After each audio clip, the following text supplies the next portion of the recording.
तुझ्याशी आपण मगाशी ज्यावेळेला चर्चा केली त्यावेळेला तू एक छान उदाहरण सांगितलं होतंस की गाऊन परफॉर्मन्स करण्यामध्ये महाराष्ट्रातलं एक नाव जे तुझंही लाडकं आहे माझंही लाडकं आहे. नाही आता हे आमच्यासाठी आम्ही करतो पण मी फॅन आहे स्वतः सुरेखाबाईंची. सुरेखा पुणेकरांबद्दल गोष्टी चाललेल्या हा आणि एकूण मी खरं तर तमाशा लावणी या सगळ्या गोष्टीची फॅन आहे. छायामाया कुटेगावकरांचा मी बघितलाय, रघुवीर खेडकरांचा तमाशा बघितलाय. माझी एक मनापासून खूप अशी इच्छा आहे जी आज मी इथे शोच्या निमित्ताने सांगते की मला ना एक असा रोल करायचा आहे जो तमाशा प्रधान असेल पण कॉन्टेम्पररी तमाशाची ती मुलगी असेल आणि ती नायिका असेल सिनेमाची. कारण कॉन्टेम्पररी तमाशा हा आता आपल्याला सिनेमातनं माहिती असलेल्या तमाशापेक्षा खूप वेगळा आहे. Correct correct. त्यामुळे मला अशी खूप इच्छा आहे की असा एखादा सिनेमा घडावा आणि त्यात मला काम करायला मिळालं तर मज्जा येईल. कसं करशील?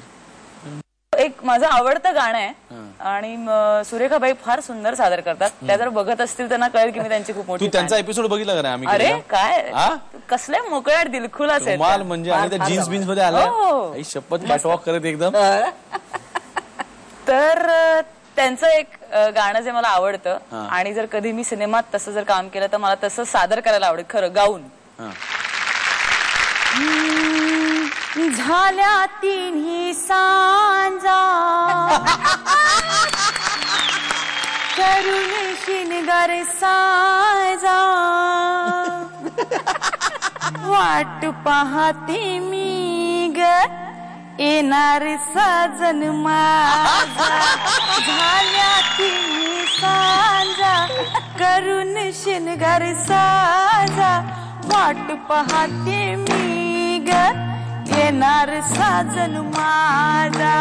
प्रीतीच्या दरबारी येणार सरदार मायेच्या मिठीचा त्याचा गळ्यातला तो हार दिलाच्या देवाऱ्यात बांधीन मी पूजा वाट पाहते मी ग येणार साजन माझा.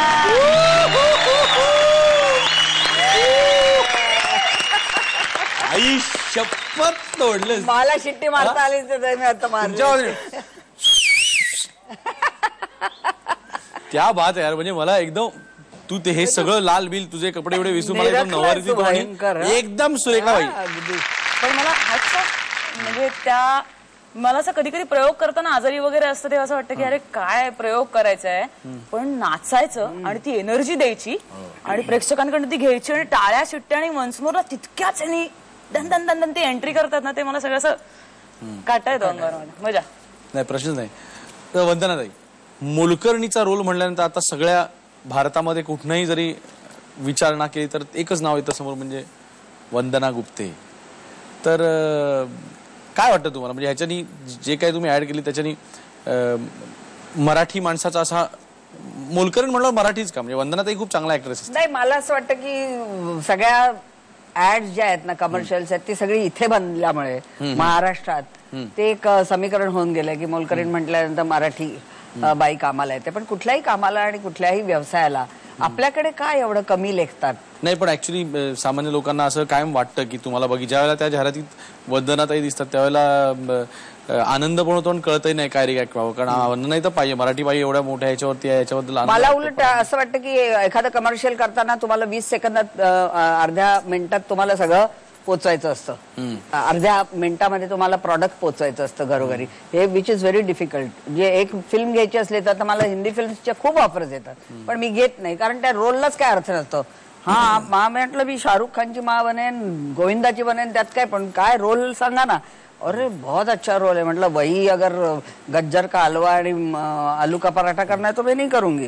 रोल बोलो तर काही नसतं त्यांच्याकडे. मग तुला कधी हिंदी वगैरेची ऑफर नाही आली? आता एवढ्या सगळ्या पुरस्कार मी 2 हिंदी सिनेमे केले.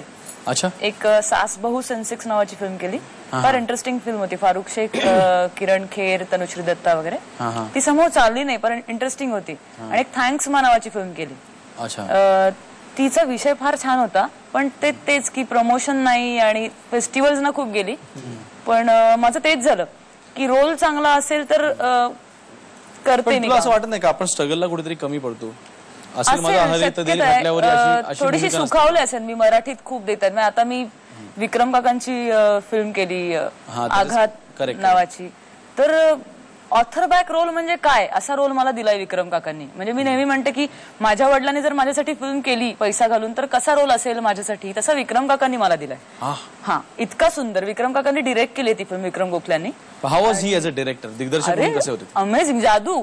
हो, म्हणजे मला असं वाटलं होतं की प्रेशर येईल तर एक उत्तम ऍक्टर असल्याचं आणि श्रद्धास्थान जवळपास की अरे विक्रम काकांचं बघितलंस वगैरे असं जे असतं ना, तर ते सगळं बाजूला सोडून एक दिग्दर्शक म्हणून विक्रम काकांनी जादुई पद्धतीने काम करून घेतलं आणि छान फिल्म झाली. मस्त मजा आली मला. एनिवे आता आपण ना या गेम मधला सगळ्यात शेवटचा आपण भाग करणार आहोत आणि ते म्हणजे रॅपिड फायर. रॅपिड फायर मध्ये एका शब्दात उत्तर आहे. खरं तर तुम्ही ते शब्द वाढवले तरी चालतील, पण उत्तर द्यायला हवं पाहिजे आणि ह्या दोन मधलंच द्यायला पाहिजे. वंदनाताईंपासून सुरुवात करूया. ओके. आवडता नट मोहन जोशी की गिरीश ओक? गिरीश ओक. आवडती अभिनेत्री मुक्ता बर्वे किंवा विभावरी देशपांडे? मुक्ता बर्वे. बाजूला बसले म्हणून? नाही नाही, मनापासून आवडते, अगदी मनापासून आवडते. आवडती गायिका राणी वर्मा का भारती आचरेकर? राणी वर्मा.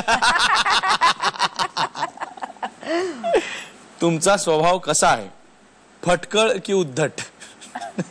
फटकळ. हे मी उद्धटपणे सांगते तुला. आणि आता मुक्ता बर्वे, पुणे आवडतं का मुंबई? मुंबई.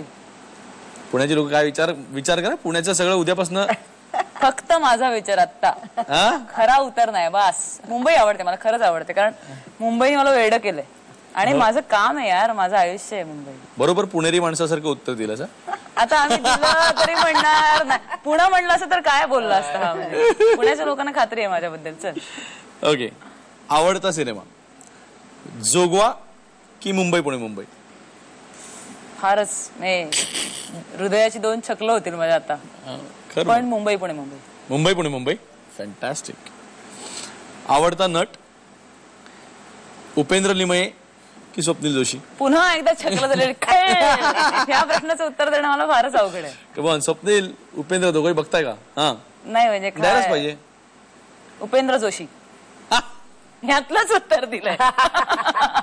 नाही नाही प्लीज, उपेंद्र ह्यातलंच दिलंय ना उत्तर. लिमये. उपेंद्र जोशी असं माझं उत्तर असूच शकतं. उपेंद्र लिमये. हे बघ तुला खरं सांगू का, जोगवा करायला उपेंद्रच लागतो आणि मुंबई पुणे मुंबईला स्वप्नीलच लागतो. कबड्डी कबड्डी का final draft? Final draft. Final draft. माझा कबड्डी कबड्डी. फू बाय फू मध्ये वैभव मांगले आवडतो का आनंद निंगळे? वैभ्या. हा, वैभव. आवडता गायक अवधूत गुप्ते की Upendra Limaye? Upendra Limaye. Cheating cheating cheating cheating. आणि तू आत्ताच सांगितलंस की तू सुरेखा पुणेकरांचा भाग आमचा बघितलेला होतास, पण तू जे काय 2-3 भाग खुपते तिथे गुप्तेचे बघितले असतील त्याच्यामधला तुला आवडलेला भाग कोणला? मला सुरेखाबाईंचाच खूप आवडला. मला म्हणजे पहिला पण आवडला होता, अशोक मामांचा आणि भुजबळ साहेबांचा, तो पण आवडला होता. पण तू आता जाऊन बघ, तर मी तुला सांगतो तुला हा भाग सगळ्यात जास्त आवडेल. केवळ तुझा आहे म्हणून नव्हे, तर तुम्ही दोघींनी जाम टाइमपास केला, जाम मजा केली, खूप छान वाटलं. थँक्यू व्हेरी मच तुम्ही इकडे आलात. आणि जायच्या आधी वंदनाताई, आजच्या कार्यक्रमाचा शेवट आपण तुमच्या गाण्याने करणार आहोत. घननीळा लडिवाळा झुलबू नको हिंदोळा रे, झुलबू नको हिंदोळा. घननीळा लडिवाळा झुलबू नको हिंदोळा, झुलबू नको हिंदोळा. सुटली वेणी केस मोकळे, धूळ उडाली भरले डोळे. काजळ गाली सहज ओघळे, काजळ गाली सहज ओघळे या साऱ्याचा उद्या गोकुळी होईल अर्थ निराळा जुलबुन को हिंदोळा गणनीळा गणनीळा गणनीळा. आम्हाला तर बाबा खूप मजा आली. आजचा कार्यक्रम तुम्हाला कसा वाटला हे आम्हाला जरूर कळवा. ईमेलद्वारे, पत्राद्वारे. आमचा पत्ता आहे Khupte Tithe Gupte, Zee Marathi 135 continental building, doctor Annie Besant road, Worli, Mumbai 400018. आणि अशाच वेगवेगळ्या व्यक्तिमत्वांबरोबर आपण पुन्हा भेटणार आहोत पुढच्या भागामध्ये. पाहत रहा fair and lovely, खुपते Tithe Gupte.